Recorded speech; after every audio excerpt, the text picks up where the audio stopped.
ჩამოერთვა ძვირადღირებული საათები, ოქროს ზოდები, მონეტები. ოქროს ზოდები, რომელიც მაღალჩინოსნების სახლების ჩხრეკის დროს ამოიღეს, რომეო მიქაუტაძეს ეკუთვნოდა. მისი იყო ნიკოლოზის დროინდელი ოქროს მონეტებიც. ეს დღეს პროკურორმა დაადასტურა. ოქროს ფული და მილიონობით ლარის ქონება მოსამართლე გალუსტაშვილმა რომეო მიქაუტაძის ოჯახს ჩამოართვა. ქართული ოცნების ხელისუფლების ეკონომიკის მინისტრის ყოფილი მოადგილე დღეს ციხეში 10 წლით გაუშვეს.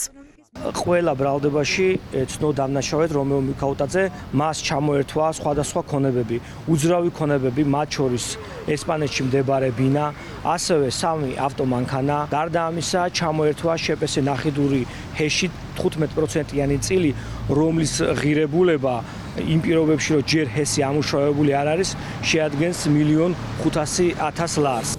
სასამართლომ ეკონომიკის მინისტრის ყოფილი მოადგილე დამნაშავედ ცნო, როგორც უკანონო შემოსავლების ლეგალიზების ნაწილში, ისე სამსახურებრივი უფლებამოსილების ბოროტად გამოყენებაში. მიქაუტაძეს თანამდებობიდან ბიზნესის ლობირებას შედავებიან. ექს-ჩინოვნიკი განაჩენის გამოცხადებას არ დასწრებია. მან რუსთავის მე-12 ციხეში ტელეეთერით გაიგო სასამართლოს ვერდიქტი.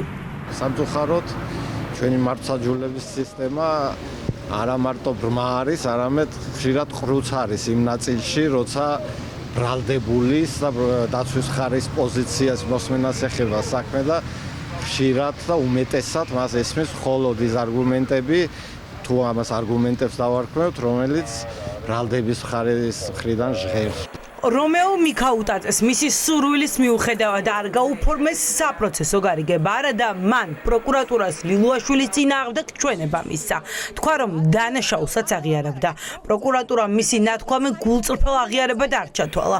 რა იქნება ახლა სავარაუდოდ საუბარი პროკურატურასთან საპროცესო გარიგებაზე შემდეგ ინსტანციაში გაგრძელდება, თუმცა მანამდე მიქაუტაძეს სხვების წინააღმდეგ მიცემული ჩვენების დადასტურება სასამართლოში მოუწევს.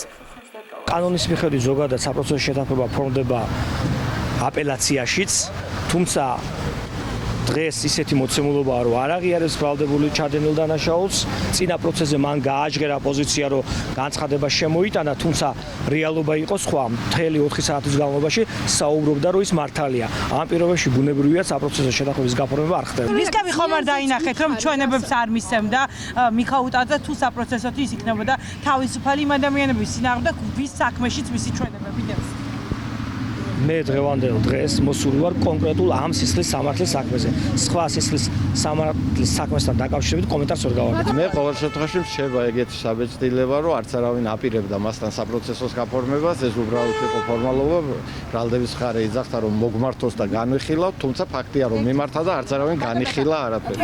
ოცნების წევრები პროკურატურასთან ერთად ერთხმაში აღიარებას საპროცესოსთვის თვეები ითხოვდნენ, თუმცა ბოლო მომენტში ეს ყველას დაავიწყდა. რატომ? ამ კითხვაზე პასუხისგაცემა დღეს მეოცნებებს უჭერთ. ახლა თავარი კითხვა, ალაპარაკდება თუ არა ივანიშვილის გუნდის ყოფილი წევრი. საბოლოო სიტყვის დროს მიქაუტაძემ არ დამავალ, რომ სათქმელი ბევრი აქვს.